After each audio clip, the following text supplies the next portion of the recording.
It's midday. Hello, good afternoon, and welcome to the Citi Prime News, which is live from our studios at number 11 Dr. Morton Loop in Adabraka, Accra. The news is also live across the globe on citinewsroom.com, Citi 97.3 FM on Facebook, and CityTube on YouTube. I am Wilma Obuobisa-Coleman. And I am Caleb Kuda. Coming up, one body recovered while 3 others remain unaccounted for following a boat accident that happened in Adan. Also coming up, governing New Patriotic Party welcomes apology of Domiko Abenya MP Sarah Adjoa-Safo. And I think it's a sign of maturity. She has done something very positive, and the party will work any other move that is going to put the party's image forward. Still ahead, family of businesswoman allegedly killed by his security guard at Sokobang in the Ashanti region call on Ghana Police Service to scrutinize operations of company that assigned the suspect to the home of the deceased.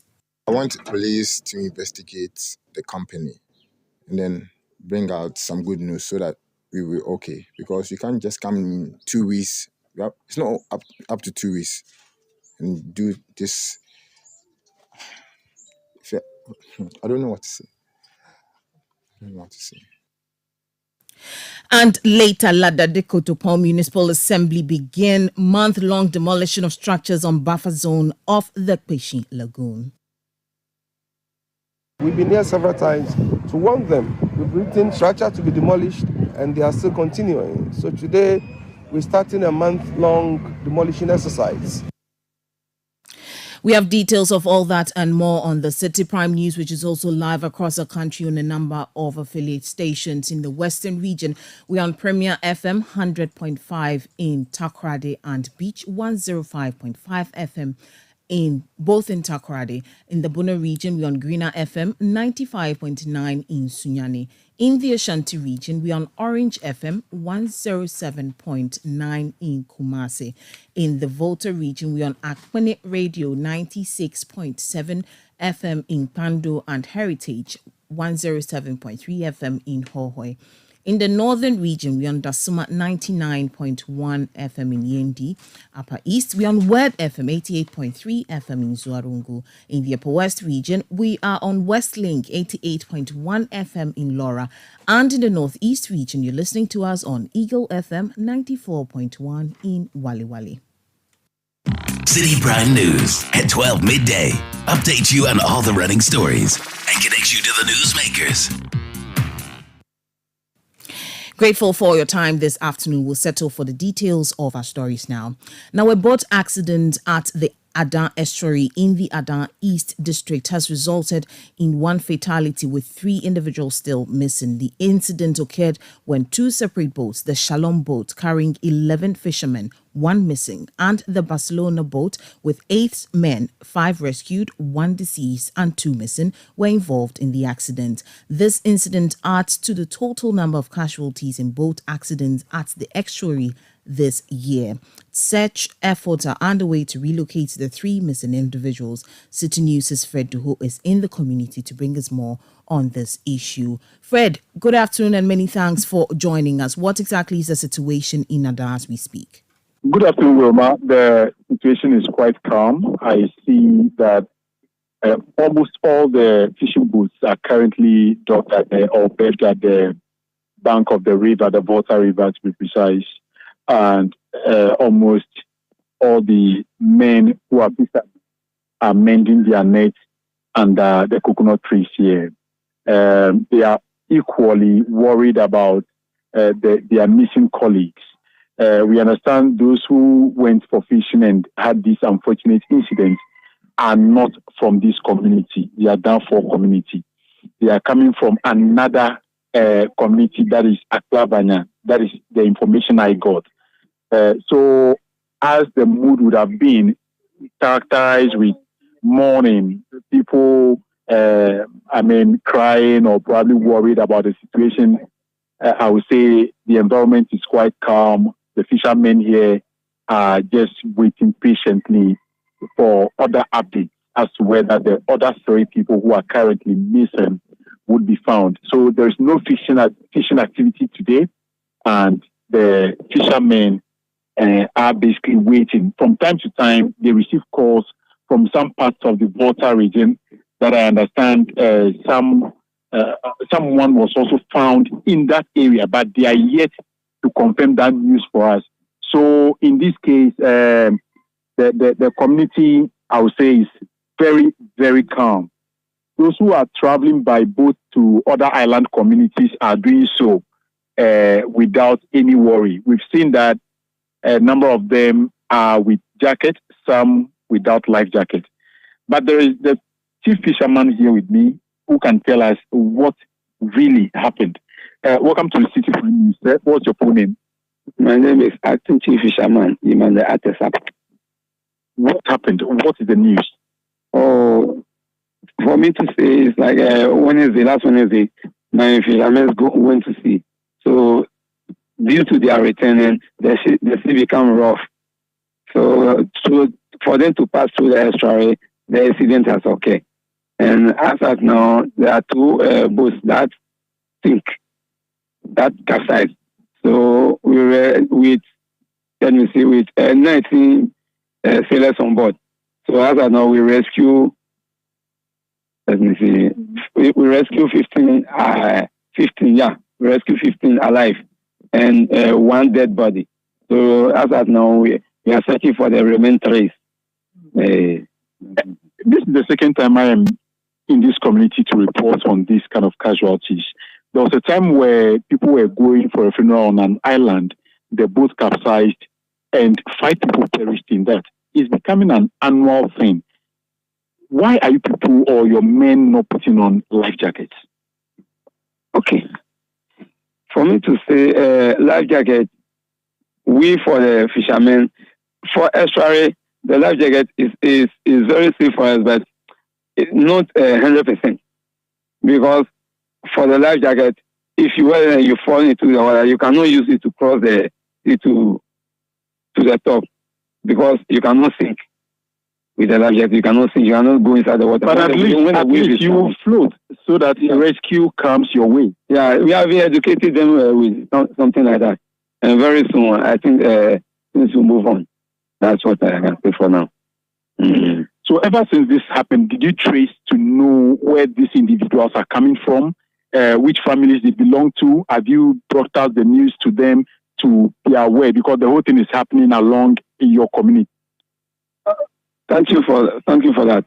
The family are with me this morning. Since yesterday, most of the family came to me, so I'll be discussing with them.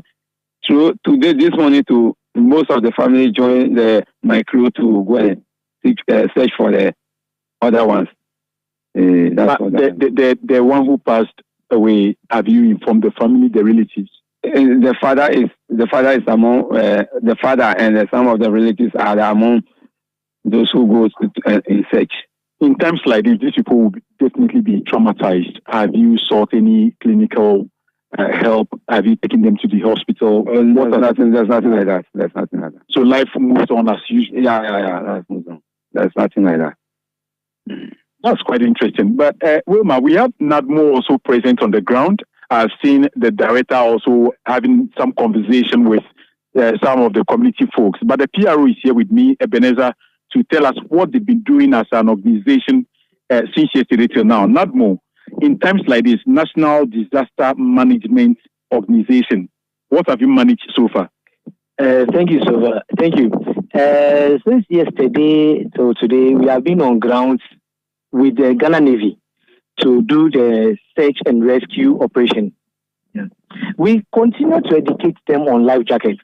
And this time, Ghana Navy has offices around the banks that inspect life jackets before they go. But I think with this particular case, they left at night. So I think that inspection couldn't go on. And one challenge is that they do see themselves as being part of the community, like they have always been here, and they know much about the sea and the river, so they don't see the need to. But I think we are still doing education. Aside education, is there no way you can enforce that if you don't put on the life jacket, you are not going to sail? Yes, Ghana Navy is doing that exercise. Ghana Navy is doing that exercise. You see, with NADMO, we don't have all the powers to arrest and those things. So we are collaborating with Ghana Navy that has the powers to execute this operation. Did you bring any form of relief to those who were rescued? What kind of help did you give them? We have not. Now we are working things out to see if we can. Since the very last boat incident that left 5 people perished, those families, how have they been coping, or how have they been managing their affairs? We were with the families to console them, to give them the counseling they need, to encourage them, and that's all we have done. Well, Wilma, so that is the information basically from NADMO and the chief fisherman here at Adanfor. And until some stringent measures are put in place and ensuring that people go on these dangerous boat rides with life jackets, or to some extent by protecting themselves in a way, these disasters, this may never be the last. I'm not trying to spell doom, but literally, from what I see, you see people still crossing the river without life jackets. So I wouldn't be wrong to put it out there that until this level of enforcement is complied with, these incidents will still keep happening on our river. Well, thank you so much for that update. Our Citi News' Fred Duho bringing us up to speed on development from the Adan estuary where a boat accident occurred yesterday.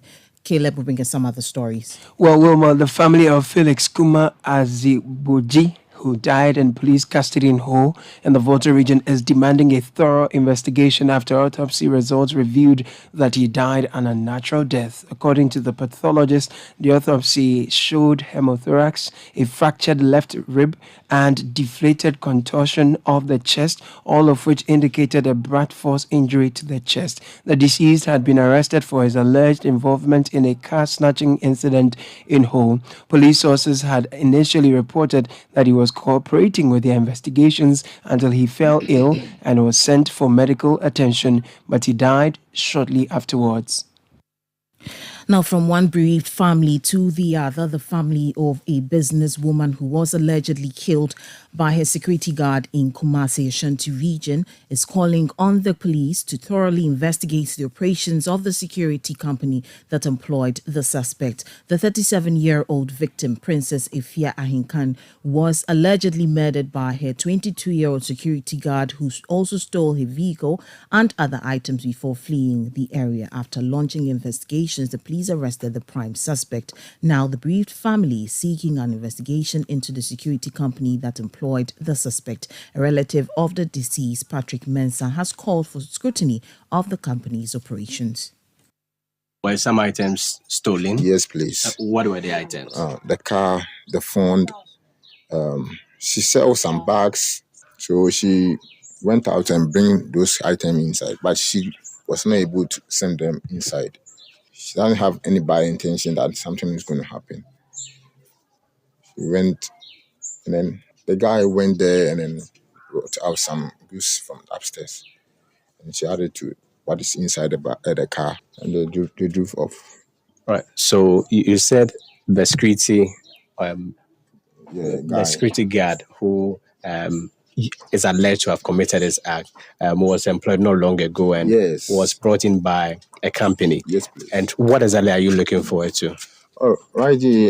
I can't say much, but what I want is justice. I want police to investigate the company and then bring out some good news so that we will okay. Because you can't just come in 2 weeks. It's not up to 2 weeks and do this. I don't know what to say. Patrick Mensah is a relative of a businesswoman who was allegedly killed by her security guard at Sokoban within the Kumasi Metropolitan Area Assembly of the Ashanti region. We'll go over the phone lines to speak to Bureau Chief for the Middle Belt, Edward Opong Mafu, for more on this. Good afternoon, Eddie. Many thanks for joining us. What exactly is the mood of the family as we speak?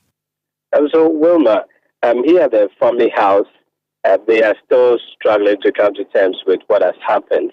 And it's an issue that happened to them as a shock because they actually never envisaged it happening in this manner.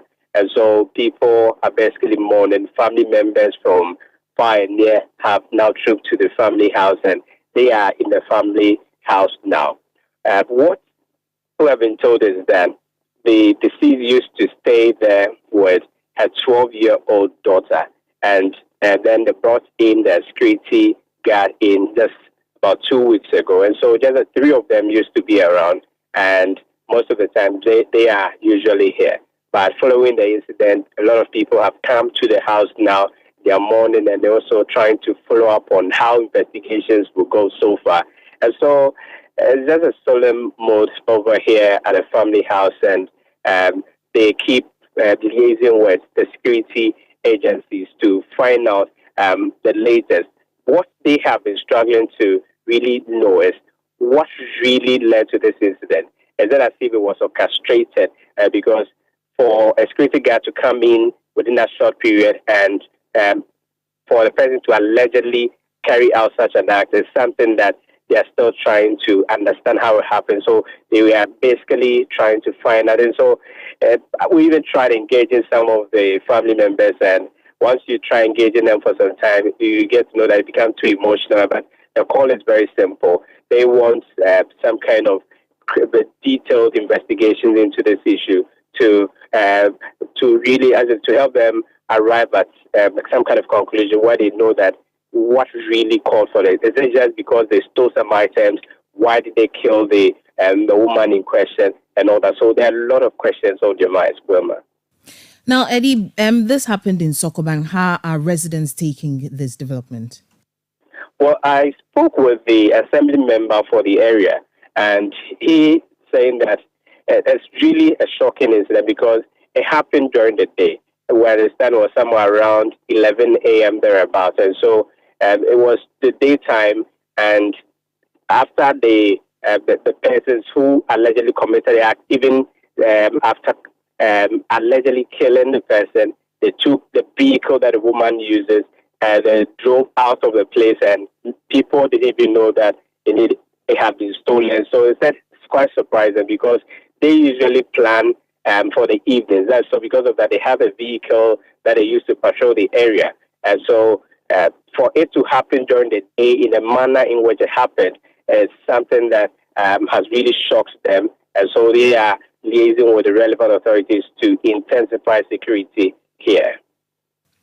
Well, thank you so much for that update. That was my colleague in the Ashanti region, Edward Opong Mafu. He is the Bureau Chief for the Middle Belt, bringing us up to speed on a development where if the family of a businesswoman who was allegedly killed by her security guard in Kumasi in the Ashanti region, they are calling on police to thoroughly scrutinize the operations of the security company that employed the suspect. Let's stay in the Ashanti region, this time in the Asokwa Municipal Assembly, because the Ghana Revenue Authority, GRA, has responded to concerns of assembly members within that municipal assembly who are threatening to collect property taxes directly. The assembly members claim that since an entity assigned by the GRA started collecting property rates in 2023, the assembly has not been receiving its rightful share. However, the GRA has stated that it has implemented all the necessary measures, and records show that the municipal and metropolitan district assemblies across the country have been receiving more property revenue since the new collection system began in April. Now, in an interview with City News, head of communications for the property rate project of the GRA, Ernest Adade, advised assembly members across the country to educate residents about the new collection method to increase revenue. Now, the only thing assemblies need to do to tell their ratepayers that there is a new way to pay property rates. And the new way is for you to just take your own mobile phone and dial portal.myassembly.gov.gh and pay. It will take you through the process, and then you onboard and pay. As straightforward as that. And if you cannot do that, we have built a full call center that we have provided call center numbers to all the MMDAs. Give it to you, tell your ratepayers. Just call. Like we did announcements on Citi FM, educating the public, just for people to pay. Just onboard people and let them pay direct to the assemblies. No human intervention. So why would you want to throw the new platform that is robust and you have all the tools away and send people now to go and collect cash? Again, I don't understand.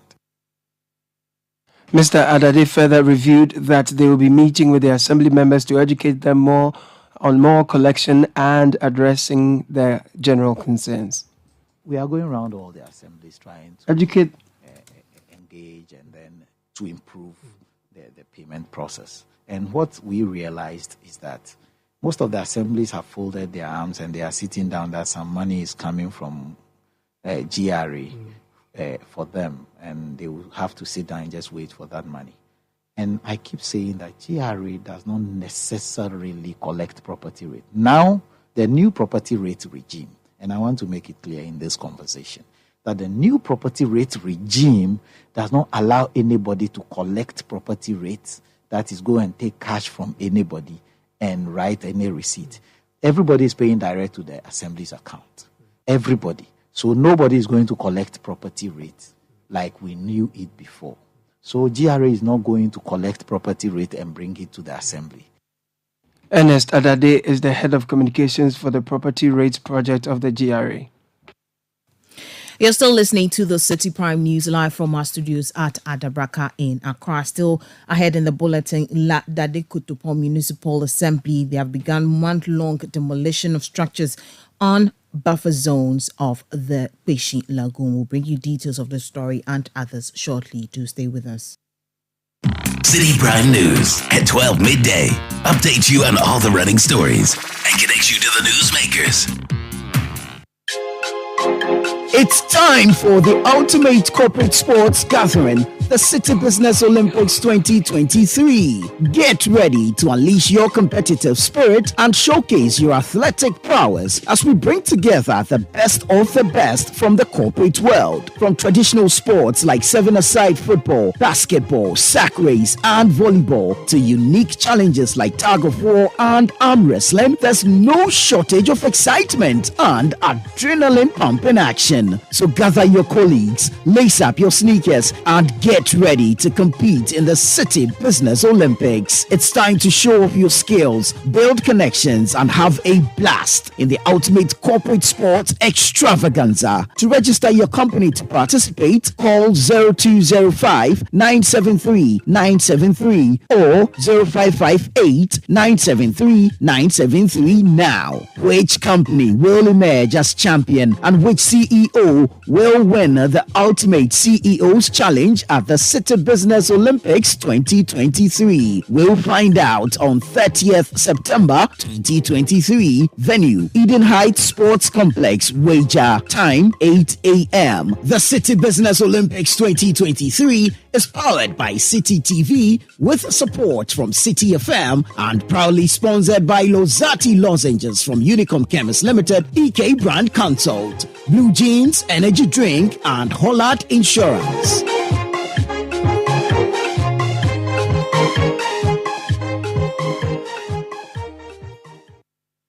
Citi Prime News at 12 midday. Update you on all the running stories and connects you to the newsmakers. Yeah, welcome back. Now, the La Dade Kotopon Municipal Assembly has commenced a month-long demolition exercise to remove structures encroaching on the buffer zone of the Peshi Lagoon. This action is part of the Assembly's efforts to tackle recurring flooding in communities within the municipality. Solomon Nikoi Kote, the municipal chief executive, in a media interview stated that the demolition exercise will persist until all houses within the buffer zone of the lagoon are cleared. It's going to be a month-long demolition exercise, and you can see we are within the Peshi buffer, and people have taken the law into their hands and they are developing the buffer. We've been here several times to warn them. We've written stop structure to be demolished, and they are still continuing. So today, we're starting a month-long demolition exercise. I mean, the other time you joined us, we went to the other stretch. I mean, this is not new thing that we're doing.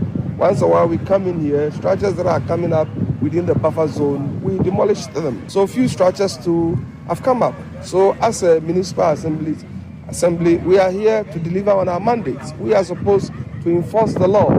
And at 936, if anyone builds within the rights of space, I mean, the assembly has the authority to demolish that structure. So we are here to deliver on our mandate or to enforce the law given to us.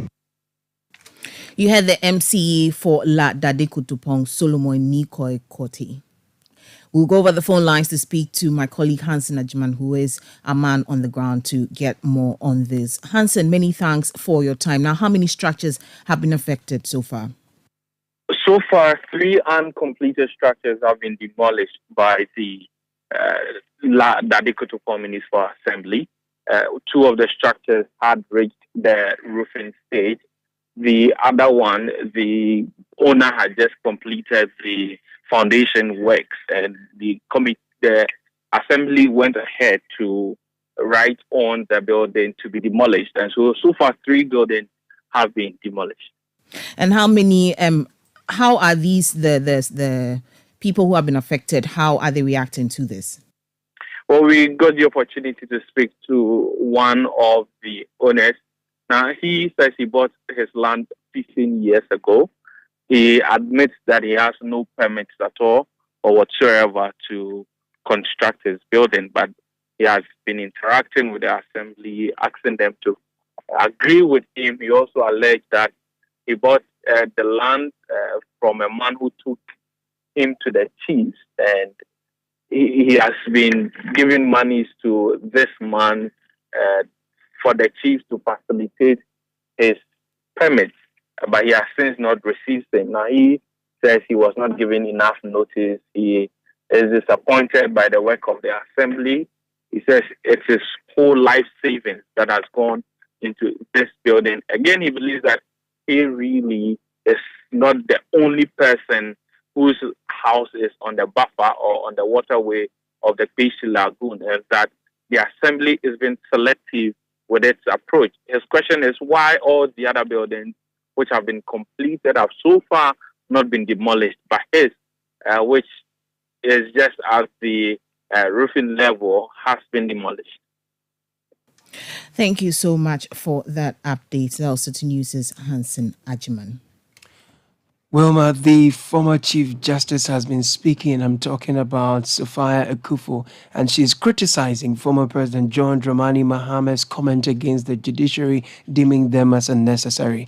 Now, during a virtual address to the 3rd Annual Lawyers Conference of the NDC, Mr. Mahama accused President Akufo-Addo of appointing a significant number of judges with NPP affiliations. Now, reacting to the former president in an interview with Accra-based Asase FM, Sophia Akufo says his comments are baseless and unfounded.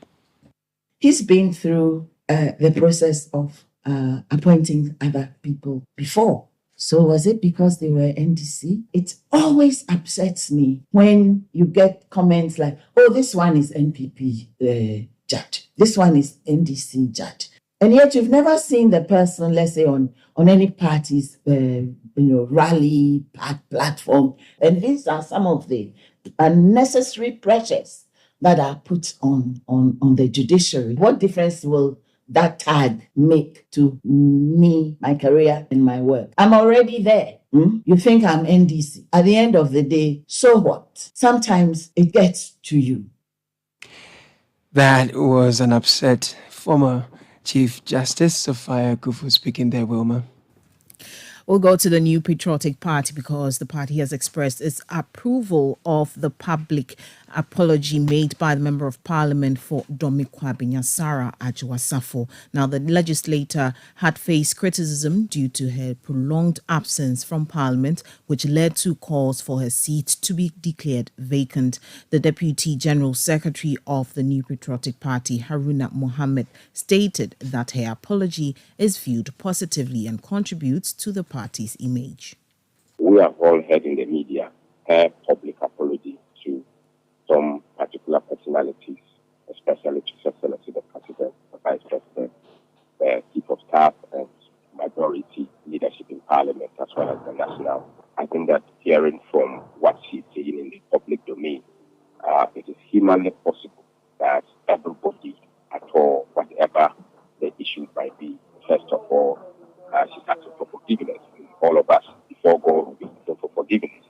And I think it's a sign of maturity. She has done something very positive, and the party will work any other move that is going to put the party's image forward. I think it's a very good move, and the National Party at a very opportune time that is given to decide on this particular matters would be. And I think that every human being will be forgiven at first point of calling for forgiveness. You heard the Deputy General Secretary of the NPP, Haruna Mohammed.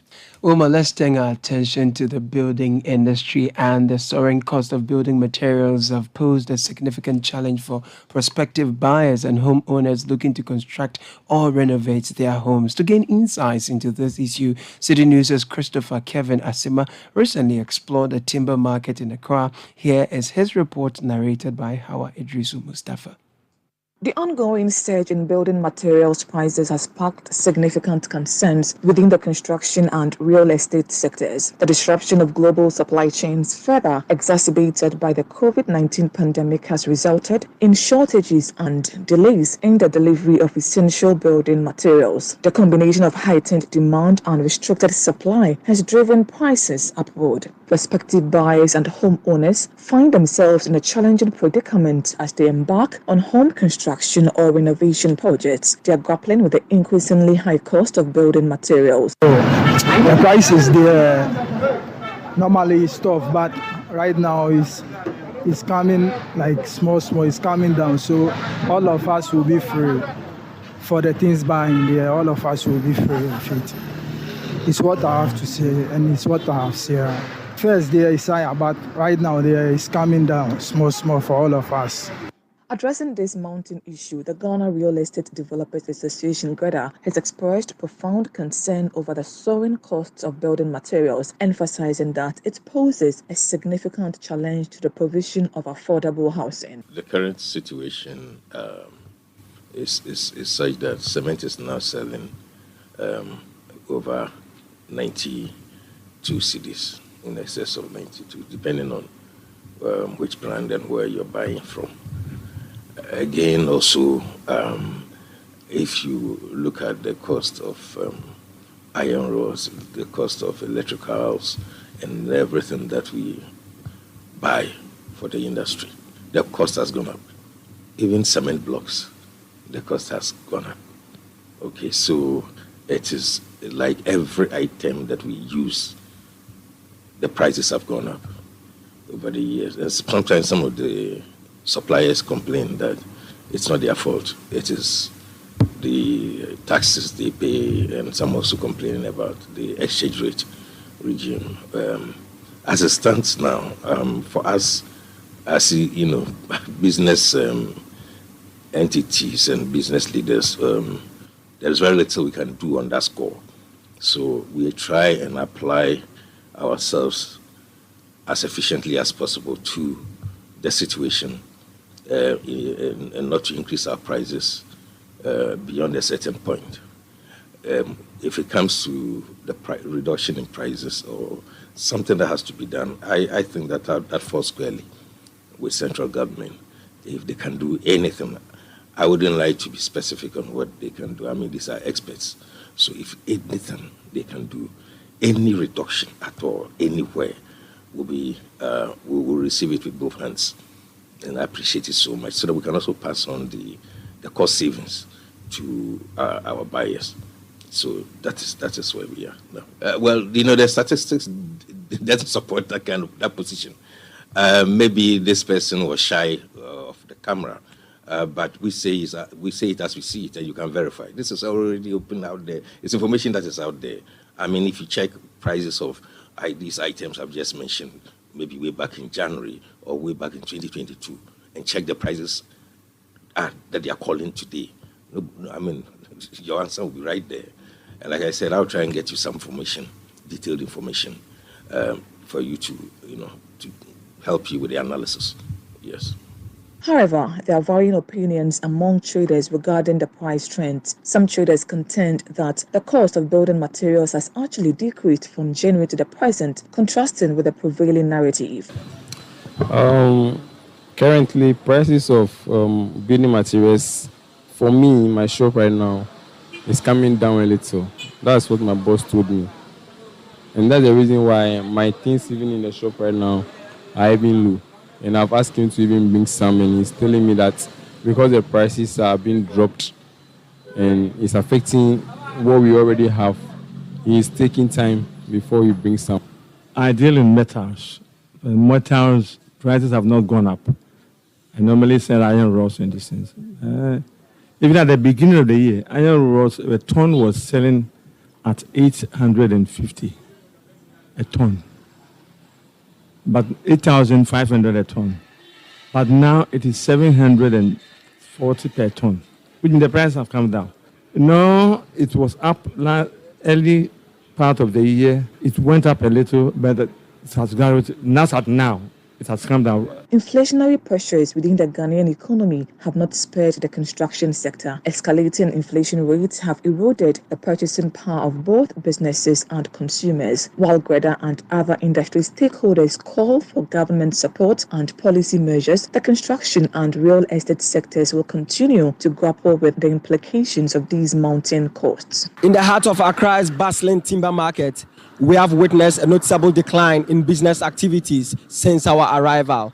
Traders in the area have expressed their concerns about a staggering trend in the marketplace. They point out that the prices of essential building materials have remained relatively stable throughout the year, despite rising associated costs with imports. The predicaments have left them in a challenging situation as they are reluctant to increase prices, ultimately bearing the brunt of the economic challenges. Reporting for Citi News, I am Christopher Kevin Asima.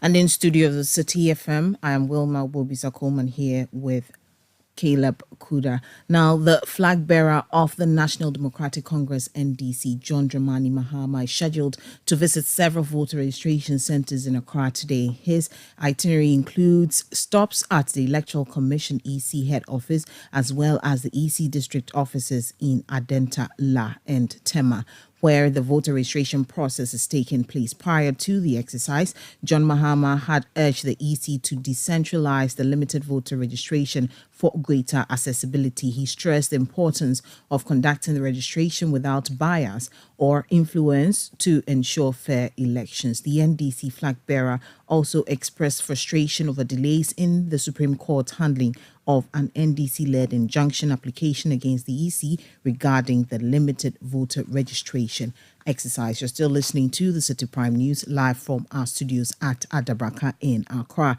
Still to come in the bulletin, contestants of Citi TV's Voice Factory gear up in earnest to give electrifying performances in the grand finale, which comes off tomorrow, September 16. We'll bring you details of that and others shortly. Do stay with us. Citi Prime News at 12 midday. Update you on all the running stories and connects you to the newsmakers.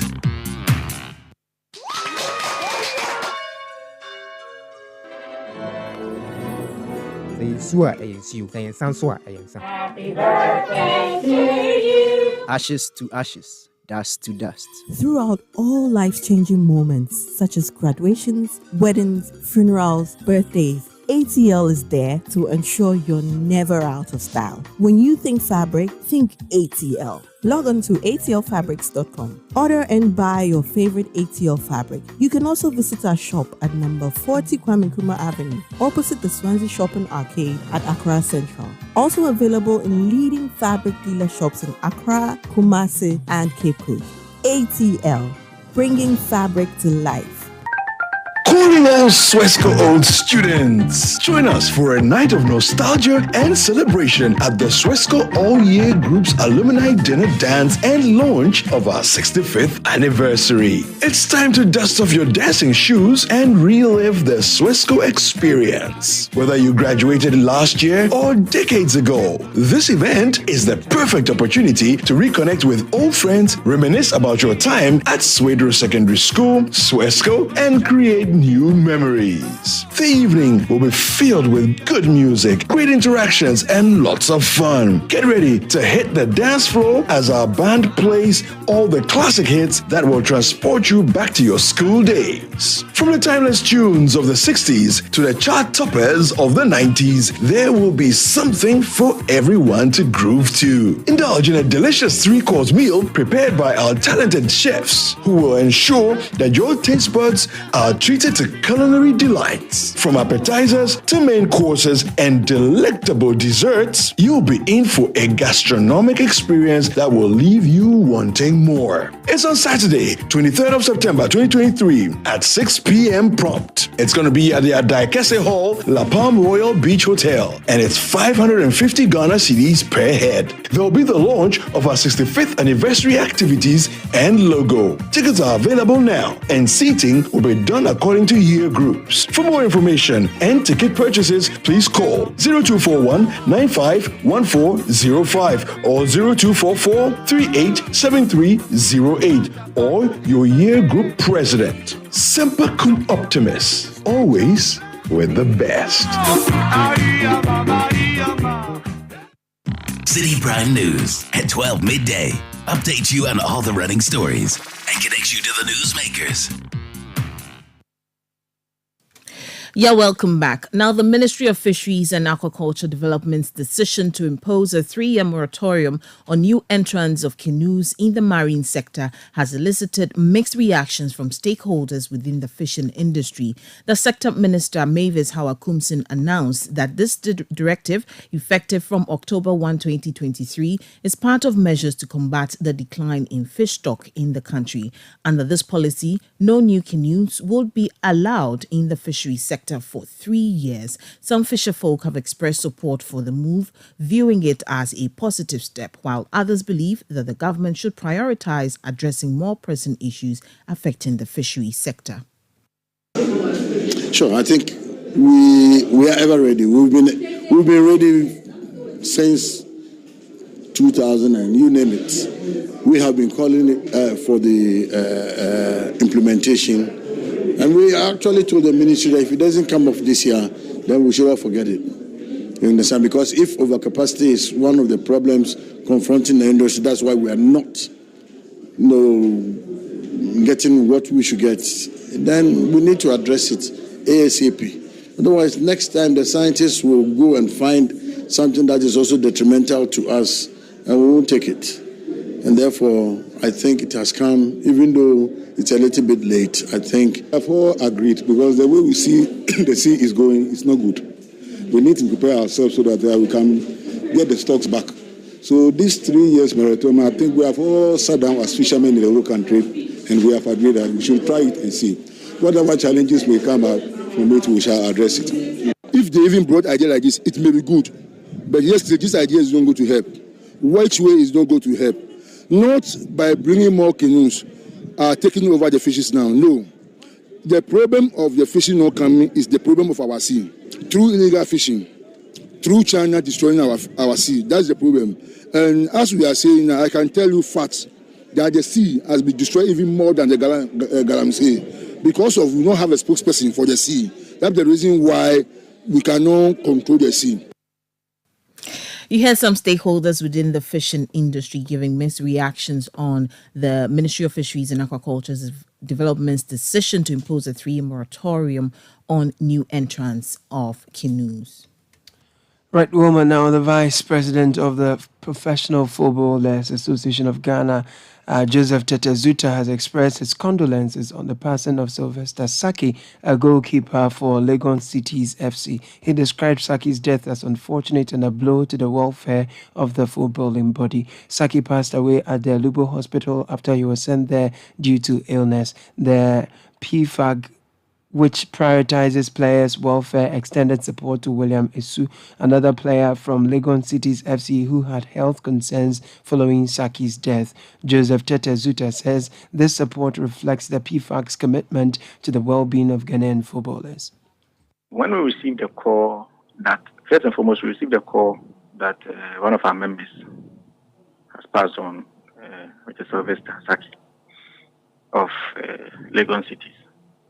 So a day after, we received another call that his colleague is also seriously sick.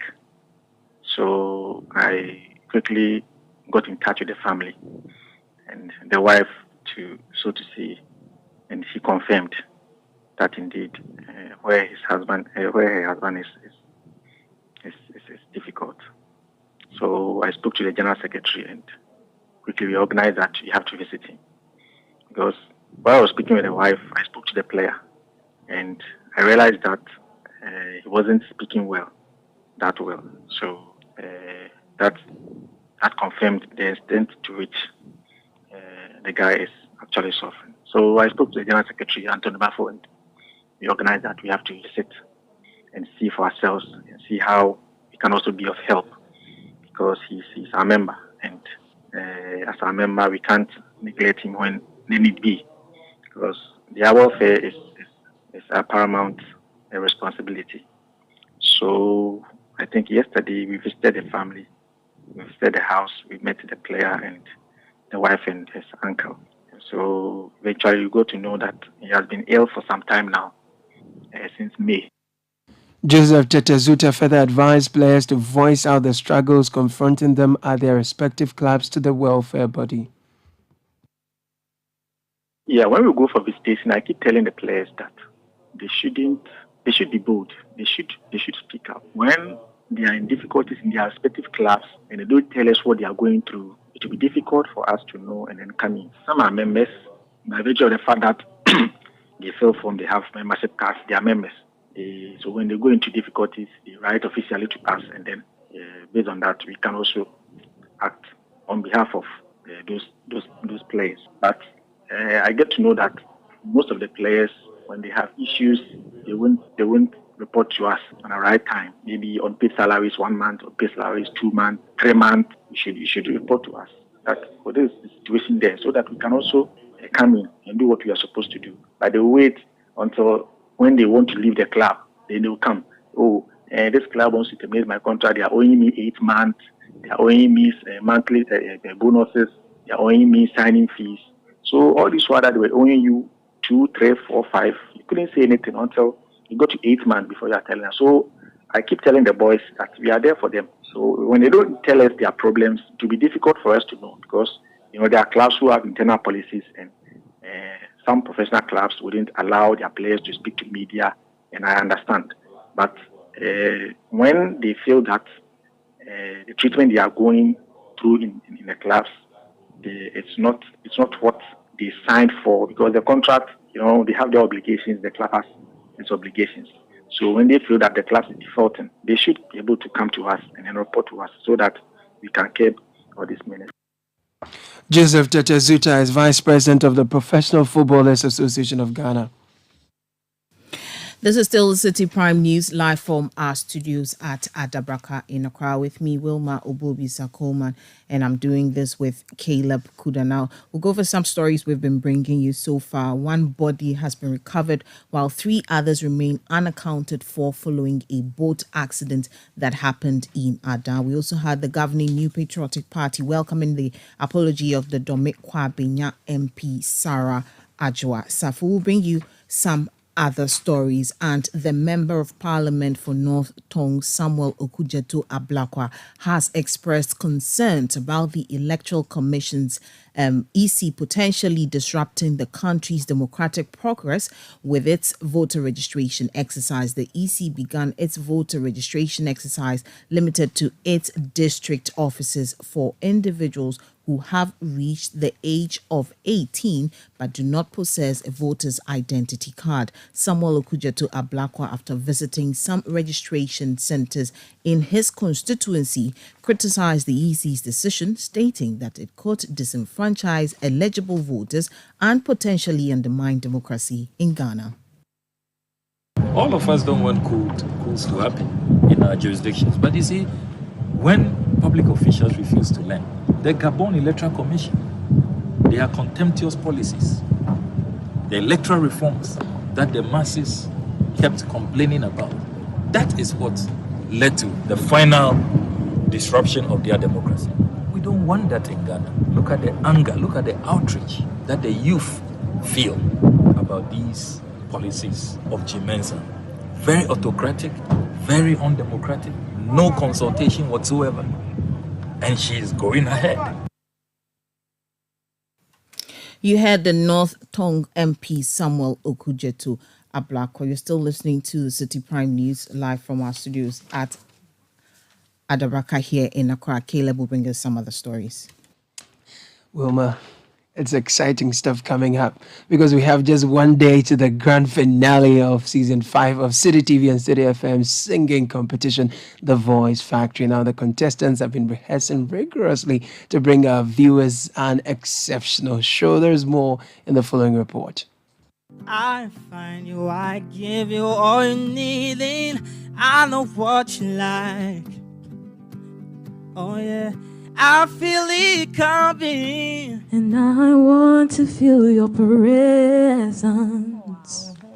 After an intense round of auditions, 11 young talents were uncovered for the Voice Factory Season 5 competition. The talents went through rigorous grooming and had a 13-week journey of themed competition. From gospel to acoustic, reggae, highlife, pop music, you name it. They showcased their passion and stole the hearts of millions who tuned into Citi TV every Saturday at 6:30 for a live show. Like tomorrow doesn't exist, like it doesn't exist. Sound and feel the beat, I feel part to part. Time to move and shake your feet, I feel part to part. I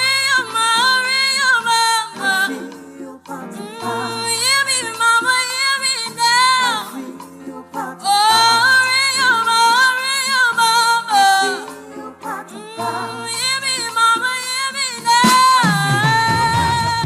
The rising stars have earned their place on the Voice Factory stage, taking criticisms from various judges who are well-respected musicians and industry players in the country. Well, they did not only take criticisms, but also were praised for their electrifying performances. You bring me so much joy, so much joy. Ghana should watch out for this guy. When they said, me, I believe in reincarnation, I could feel Stevie Wonder in you, I could feel Michael Jackson at some point, and I can feel you yourself in the song. That was superb. Thank you so much for this performance. Now it's time for the contestants to battle it on the final night slated for Saturday, September 16, 2023. Who will that lucky winner be? Will it be Titi, Ernest, Bella, Sayram, Regwello, Cleos, Princess, Jerry L, Manuel, Cielo B, or A.G. Wilson? So I am very much ready like every other Saturday. And I'm not going to talk about winning. I'll just like to keep my fingers crossed and wait for mysterious things to happen. I think whatever happens, anything happens, it's fine. So anyone who wins, but I believe I can win. Yeah, that's what I think. Who should win if you're not the one winning that enviable crown? Okay, I'll say Cielo, Rigual, Ernest, or like everybody. Nobody should win. They should expect something marvelous this Saturday because yes. Everyone is unique. Don't get me wrong. Yeah, I just put in my best and I have that energy.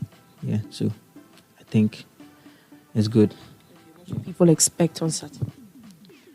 Saturday, I mean, as usual, I expect me, but this time, like, just crazy. These extraordinary individuals exhibit exceptional vocal abilities, captivating stage presence, and a burning desire to make their mark in the music industry. This is the final week for Voice Factory Season 5.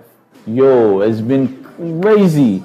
And we are getting ready for the finals, like the contestants are getting ready, the band is getting ready. We are putting the musicality together, all the songs, getting those songs ready for everyone that best fits. And we are actually getting into the groove of things. And it's been beautiful. We're still getting there. But yeah, I'm promising you like beautiful performances from the weeks that you've already seen. You're going to see a different side of them because they're bringing their A games on. And it's going to be awesome, So I really can't wait for you to see what's going to happen.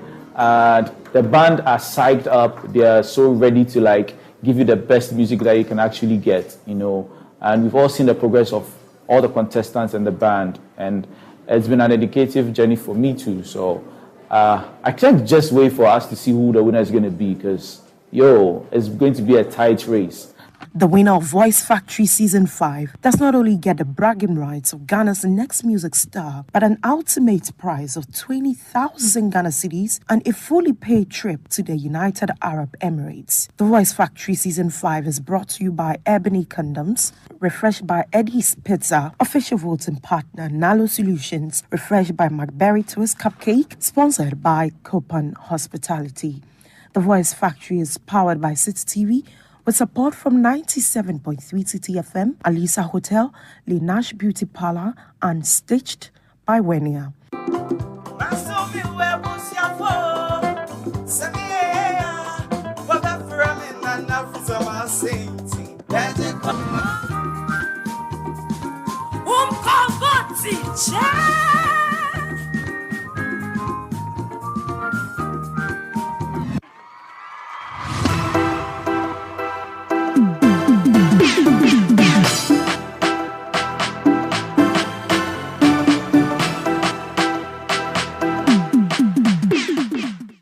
Amazing stuff there, Wilma. I feel like joining the Voice Factory now. It's incredible listening to every one of them. Who do you tip to win? I want to be part, so I can also go to the Dubai song. You understand? And win 20,000. 20,000. It's very, very, We'll change on something. You understand? It will replace everything.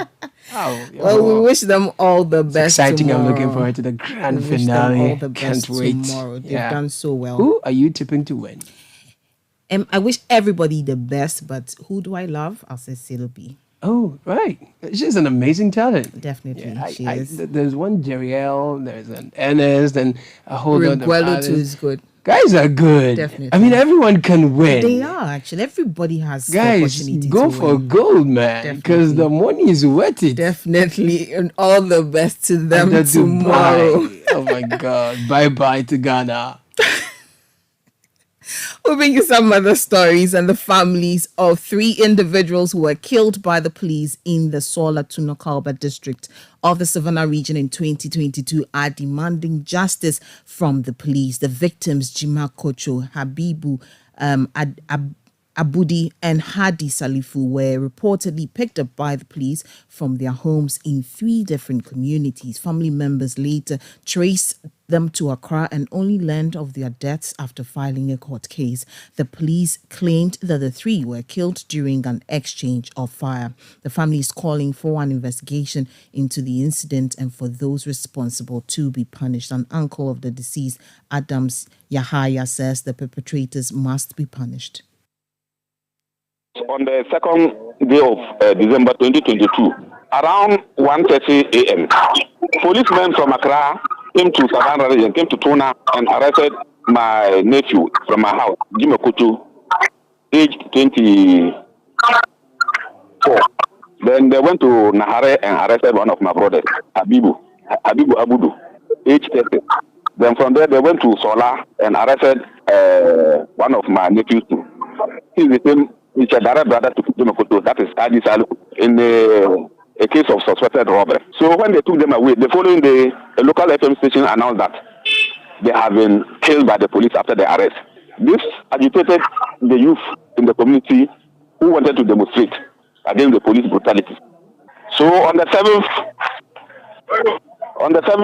December, the regional police commander came to Tuna and met the chiefs and the community and assured them that they are all alive in Accra. They are not dead as supported by the FM station. It was after the court action that on the 18th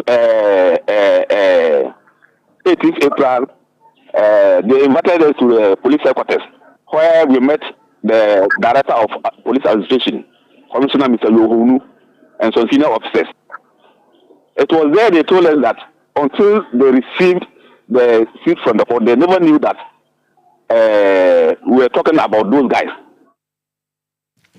You had uncle of two of the deceased, Adams Yaya. And that's how we wrap up today's edition of the Citi Prime News, which has been live from our studios at Adabraka in Accra. For more news, you can log on to our website, citinewsroom.com. I am Wilma Obubisa Coleman. And I am Caleb Kuda.